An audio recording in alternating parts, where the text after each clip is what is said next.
So gandang araw sa inyong lahat mga lods. Andito ako ngayon sa Maybashi. So ngayon mag-isa ako kaya napag-isipan ko na maglibot-libot muna kasi naboboring na ako sa bahay. So andito ako ngayon sa Ren Cocapo. So nakita ko lang to sa Google Maps. Ito yung pinaka malapit na pwede kong pasyalan ngayon. So pinuntahan ko siya ngayon. So ito po siya, Ren Cocapo. Yan yung nakasulat. Mamaya papasok tayo dyan sa loob. Okay. At dito rin mga loads. May park din dito sa malapit sa Dome ng Maybashi. So ang daming tao ngayon kasi family day ngayon. So kasama nila yung mga pamilya nila. So ako naman maglilibot-libot dito. Tingnan natin kung ano makikita natin sa lugar na to. Rock and roll mga idol.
So mga lods, pwede rin pala to pasyalan pag gabi kasi nga may mga ilaw din dito sa paligid. Mapapansin nyo dito may mga ilaw sila. Yun, oh. May mga ilaw-ilaw. So sa gabi to napakaganda pag nailawan to mga lumang bahay na to. Ang tataas din ng mga puno dito mga lodi. O, tingnan yung puno dito sa likuran ko. Yan, o. Yan. Tataas nila.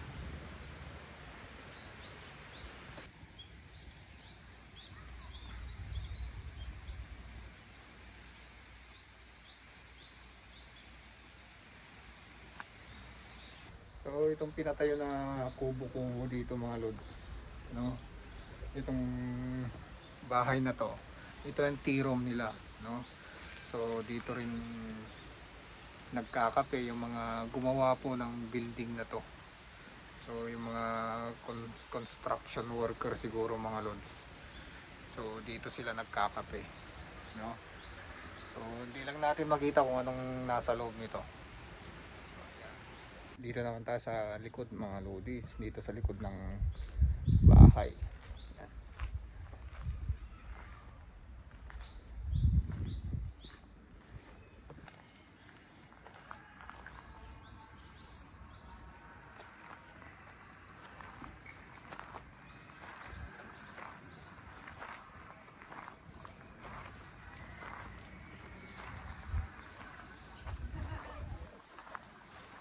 Hindi pala likod to mga lodi, ito pala yung harap.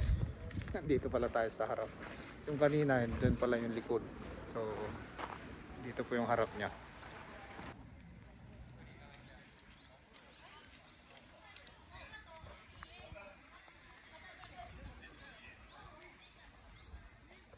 So pwedeng pumasok dun sa loob mga lods. Kaso nga lang, marami ka parang pipirmahan din. May mga abiso pa rin para mapasyal mo yung loob niyan. So dahil tamad na kong gawin yon, hindi na tayo pumasok.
So mga lods, dahil tapos na yung season ng cherry blossoms. Ito po yung tsura ng cherry blossoms pag wala na yung mga bulaklak. Pero, ganyan na siya. So ito yung mga pinapasyalan natin ng mga cherry blossoms noon. Ganito na itsura.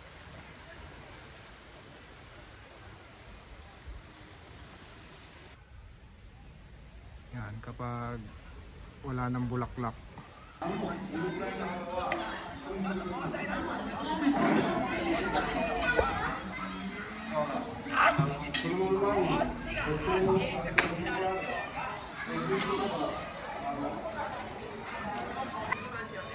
dito mga lods, sa tabi ng Rain Cocaco, meron din silang maliit na coin, may maliit na park. So dito siya, sa mismong gilid lang niya.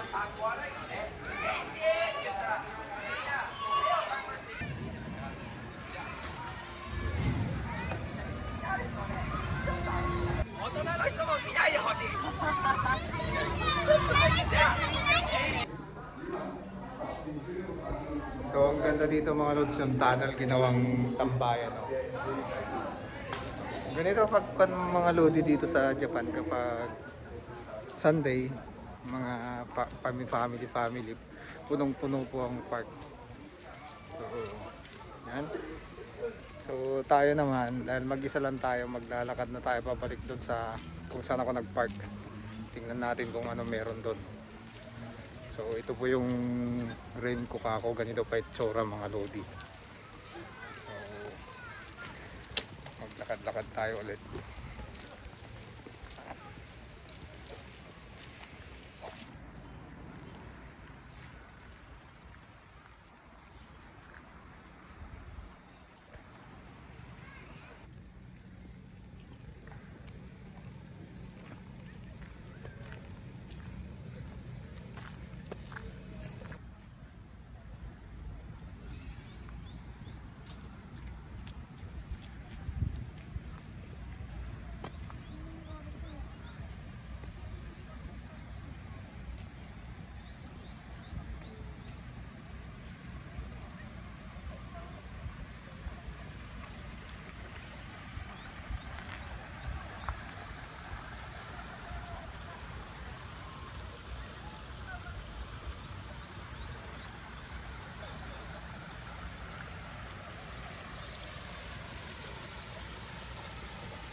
So yun lang mga lods, ang kwentong Rain Cocaco natin.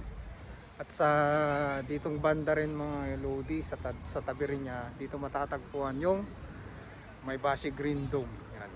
So napakaraming tao ngayon. At ito mga Lodi, ordinary na araw lang ng linggo to. Kaya kagaya na sabi ko kanina, family day kasi, kaya maraming tao dito sa park. Ano. Ayan. Pwede ka rin magdala ng tent dito, mag-tent ka doon, tapos pwede matulog, pwede magpahinga. So rock and roll mga Lodi, salamat sa panonood. Ako po ang inyong Kuya Dan. Peace ya.